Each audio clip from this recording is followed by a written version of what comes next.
Vendredi 4 décembre, le chef de l'État Denis Sassou Nguesso a conféré avec une délégation de l'Union africaine conduite par Moussa Faki Mahamat, président de la commission de cette institution continentale. Une audience qui s'est tenue à quelques heures par visioconférence de 2 sessions extraordinaires des chefs d'État et de gouvernement des pays membres de l'Union africaine. Au cours de leur entretien de plus d'1 heure, le président Denis Sassou Nguesso et Moussa Faki Mahamat ont fait le tour d'horizon des grands dossiers du continent, notamment la paix et la sécurité en Libye et dans certains États du Sahel. Par la même occasion, les 2 personnalités ont aussi abordé les thèmes de 2 sommets extraordinaires de l'Union africaine du samedi 5 et dimanche 6 décembre sur l'effectivité de la zone de libre-échange continentale africaine ZLECAf et comment faire taire les armes en Afrique.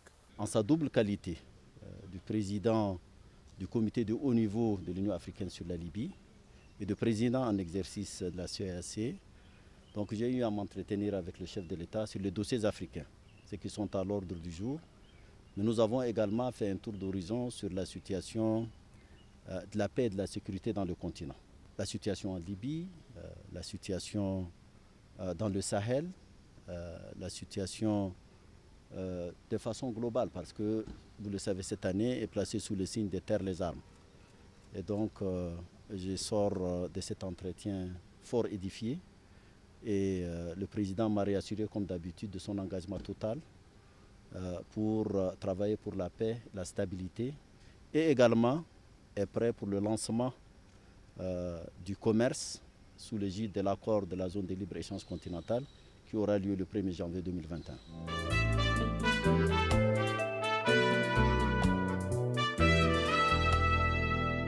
La mise en œuvre de la zone de libre-échange continentale africaine reste plus que jamais d'actualité pour les chefs d'État et de gouvernement de l'Union africaine qui espèrent une mise en œuvre au 1er janvier 2021. La ZLECAf, qui est un vieux rêve de près de 60 ans des pères fondateurs et l'un des projets les plus emblématiques de l'agenda 2063, va bientôt devenir une réalité.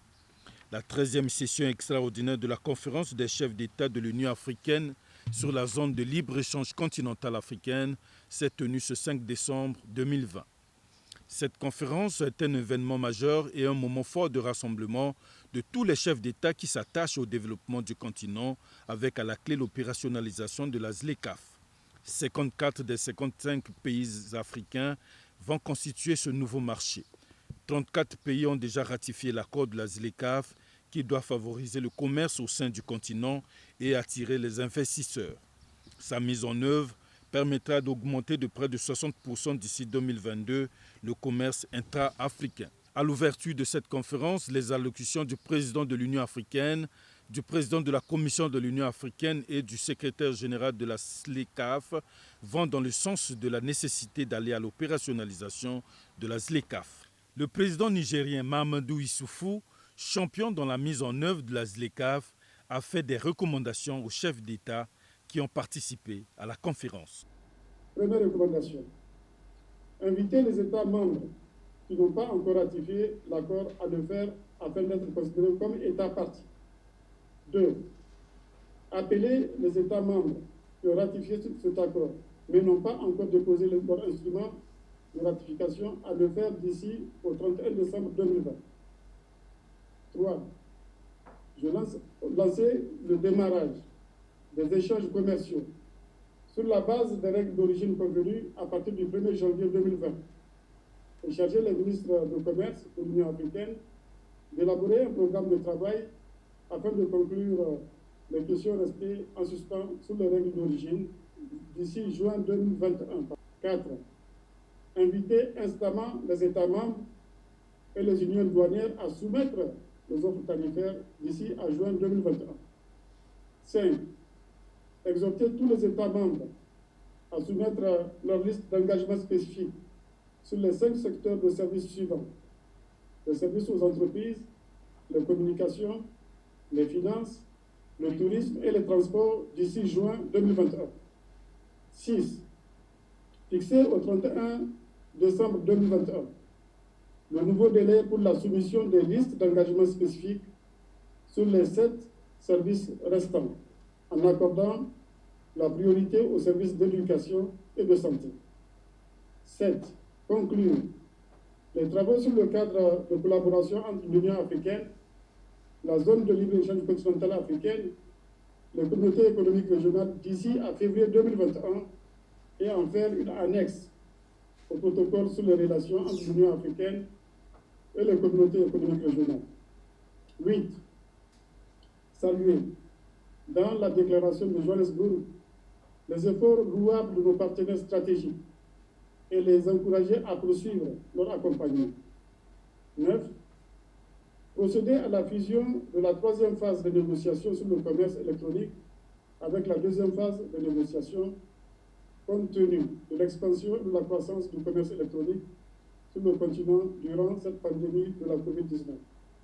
Le président de la République, Denis Sassou Nguesso, dont l'implication dans la mise en œuvre de la ZLECAf n'est plus à démontrer, a prononcé un important discours dans lequel il a déclaré que le Congo apporte tout son soutien à la déclaration de Johannesburg sur l'opérationnalisation de la ZLECAf. Le déploiement opérationnel de cet instrument à partir de janvier 2021 permettra à nos différents pays, entre autres, d'accroître le volume des échanges des biens et des services commerciaux régionaux, de renforcer la production et la compétitivité en matière de commerce, d'améliorer l'efficacité des marchés à travers la diversification des exportations, de faciliter les investissements et la création de nombreux emplois. Parmi les défis à relever, il nous faudra notamment ajuster les tarifs commerciaux entre pays, déployer un cadre technologique pour l'alignement des plateformes de commerce électronique, améliorer la cybersécurité dans les affaires multilatérales en Afrique, créer une plateforme continentale en vue de renforcer la fluidité des échanges des biens et des services entre pays africains. À cet effet, la communauté économique des États de l'Afrique centrale a finalisé ses listes d'engagement spécifiques sur le commerce des services et celle des concessions tarifaires en ce qui concerne les marchandises.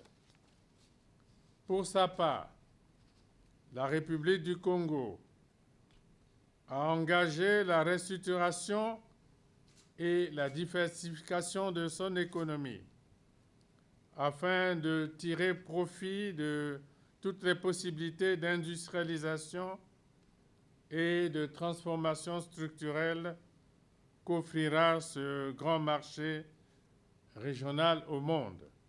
Dans cette perspective, notre pays a déjà élaboré pour les 10 prochaines années sa stratégie d'action au sein de la zone de libre-échange continentale africaine. En conséquence de ce qui précède, la République du Congo apporte son plein soutien au projet de déclaration de Johannesburg ainsi qu'au projet de décision soumis à notre examen. Conformément à la décision de la conférence du 17 juin 2020, la date du 1er janvier 2021 marque le lancement des échanges préférentiels dans le cadre de la zone de libre-échange continentale africaine. La décision préconise dans un premier temps le lancement des échanges sur la base des listes tarifaires et les concessions légalement applicables et réciproques. Ceci dans le cadre des règles d'origine convenues et de la documentation douanière édictée par le secrétariat général de la ZLECAf. Les États sont autorisés dans un premier temps à une mise en œuvre de la ZLECAf dans le cadre bilatéral. Mais cette possibilité n'est réservée qu'à ceux ayant ratifié le traité. Aussi, le projet de décision établit-il la politique et la base juridique autorisant l'opérationnalisation de la ZLECAf en dépit des retards observés dans les négociations de la phase 1. Juste après, les chefs d'État ont adopté la déclaration de Johannesburg sur le début des échanges dans la zone de libre-échange continentale africaine.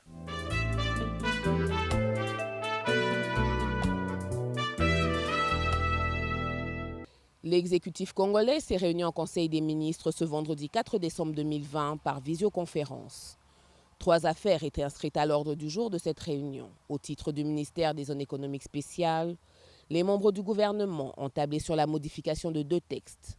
Il s'est agi de la loi numéro 024/2017 du 9 juin 2017 relative à la création des zones économiques spéciales, à la détermination de leur régime et de leur organisation, et de la loi numéro 019/2018 du 5 juin 2018 portant création de la zone économique spéciale de Pointe-Noire. Invité par le président de la République à prendre la parole, M. Gilbert Mokoki, ministre des Zones économiques spéciales, a présenté le projet de loi modifiant et complétant certaines dispositions de la loi numéro 24-2017 du 9 juin 2017 relative à la création des zones économiques spéciales, à la détermination de leur régime et de leur organisation.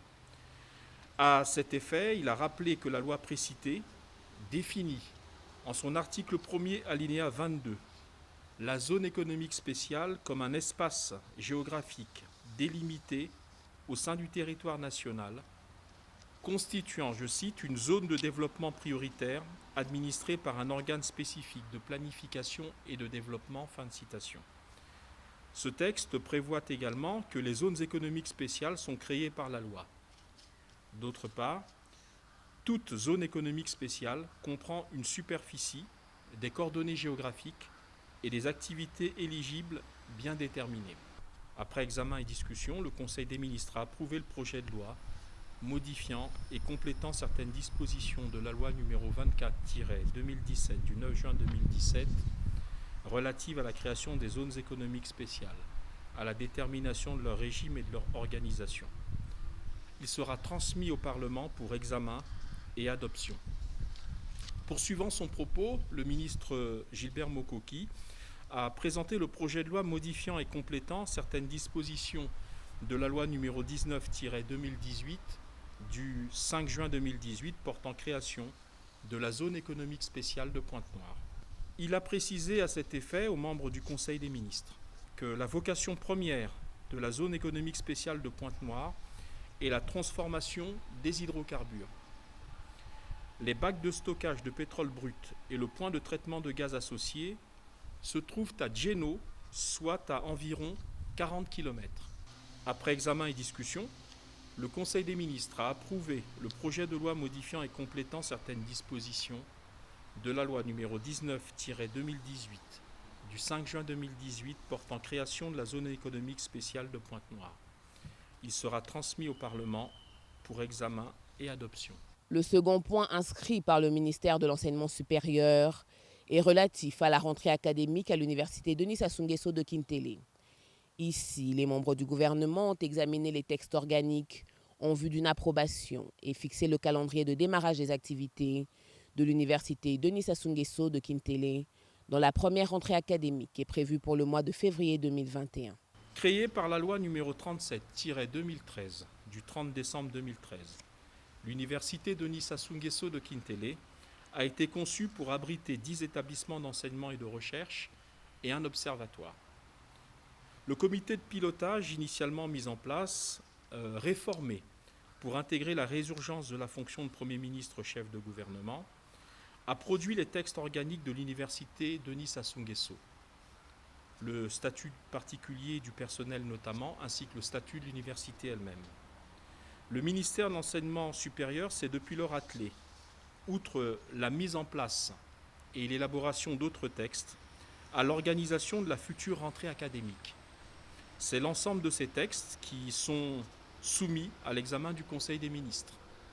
À cet égard, le schéma de la première phase de l'ouverture prochaine de l'université Denis Sassou Nguesso prévoit que celle-ci portera sur 3 établissements, dont 2 qui devraient être opérationnels pour la rentrée académique 2021-2022, prévue courant premier trimestre 2021. Après examen et discussion, le Conseil des ministres a entériné le calendrier ainsi proposé et a adopté les 6 décrets susmentionnés soumis à son attention.